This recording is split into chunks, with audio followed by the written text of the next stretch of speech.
ಅಪ್ಪ ಅಪ್ಪ ಯಾಕೆ ಇಲ್ಲಿ ಮಲಗಿದ್ದೀರಪ್ಪ? ಅಪ್ಪ ನೀವು ಮೆಡಿಸಿನ್ ತಗೋಬೇಕು. ಲೇಟ್ ಆಗುತ್ತೆ ಹೇಳಿ ಅಪ್ಪ. ಇದು ನಮ್ಮನೆ ಅಲ್ಲಪ್ಪ. ಮರ್ತ್ಬಿಟ್ಟು ಇಲ್ಲಿ ಬಂದು ಮಲ್ಕೊಂಡ್ಬಿಟ್ರ? ಹೇಳಿ ಮನೆಗೆ ಹೋಗೋಣ ಹೇಳಿ. ಸದ್ಯ ಅಪ್ಪಂಗೆ ಕೇಳಿಸದ್ಯಾ? ಮಾತಾಡಿ ಕೇಳಿಸದ್ಯಾ? ನನ್ನಪ್ಪ ಜೊತೆ ಮಾತಾಡ್ಬೇಕು. ಮಾತಾಡಿ ಕೇಳಿಸದ್ಯಾ? ಅಪ್ಪ ಎದ್ದಳಪ್ಪ. ಅಪ್ಪ ಎದ್ದಳಪ್ಪ.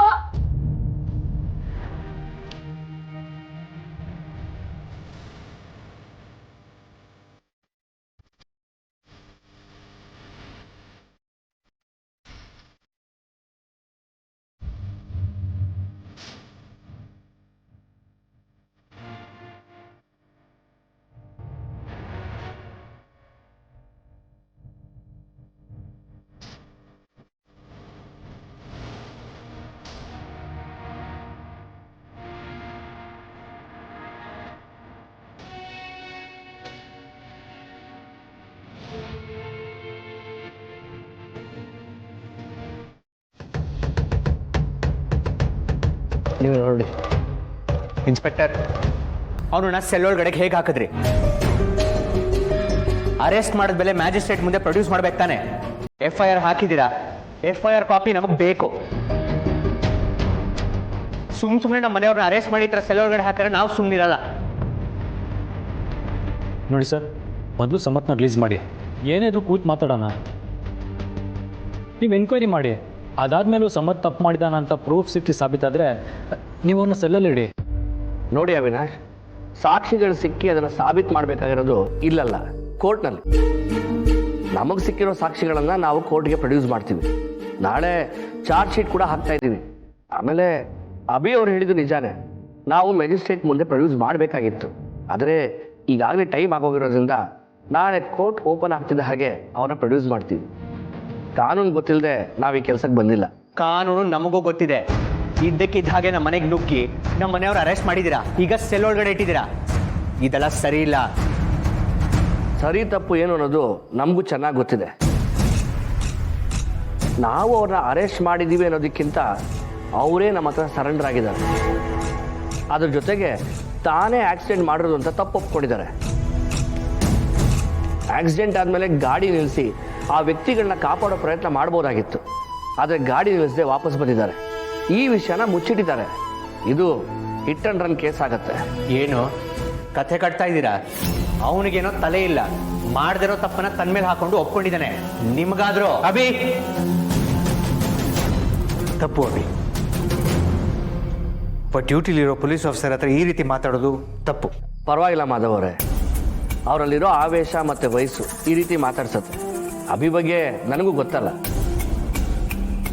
ಸಾರಿ ಮಧುಸೂದನ್, ಮನೆಯಲ್ಲಿ ಶುಭ ಕಾರ್ಯ ನಡೀತಾ ಇತ್ತು. ಅಂಥ ಟೈಮಲ್ಲಿ ಹೀಗೆಲ್ಲ ಆಗಿದ್ದು ಮನೆಯವರೆಲ್ಲರಿಗೂ ಶಾಕ್ ಆಗಿದೆ. ನನಗೆ ಅರ್ಥ ಆಗತ್ತೆ ಮಾಧವ್ ಅವರೇ, ಆದರೆ ನಮ್ಮ ಕರ್ತವ್ಯ ನಾವು ಮಾಡಬೇಕಲ್ಲ.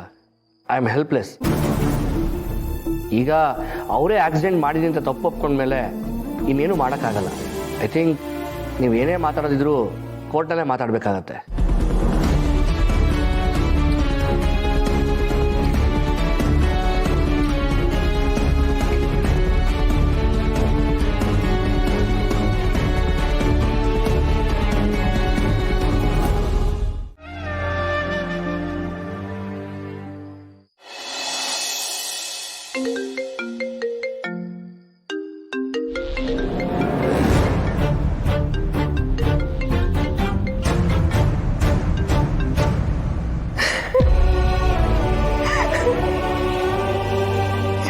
ಇಷ್ಟ ಹೇಳ್ತಿದ್ದಾಳೆ.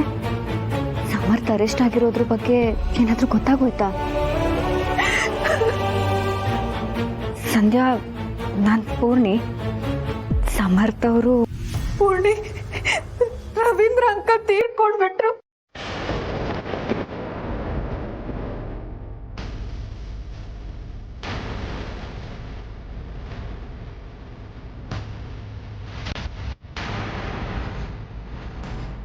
ತಾತನ ಪರಿಸ್ಥಿತಿನೂ ತುಂಬಾ ಕ್ರಿಟಿಕಲ್ ಆಗಿದೆ.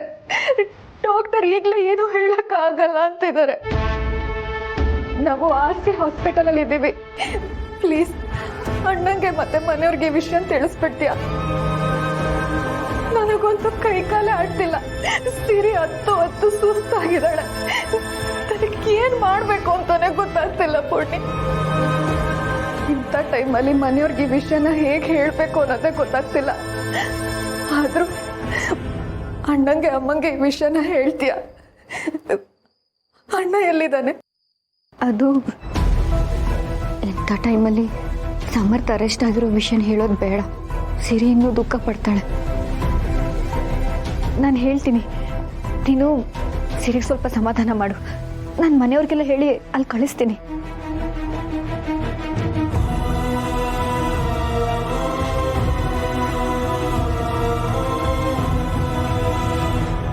ರವೀಂದ್ರ ಅಂಕಲ್ಗೆ ಏನಾಯ್ತು? ತಾತ ಯಾಕೆ ಸೀರಿಯಸ್ ಆಗಿದ್ದಾರೆ? ಅಯ್ಯೋ ದೇವ್ರೆ, ಏನೇನಾಗ್ತಿದೆ?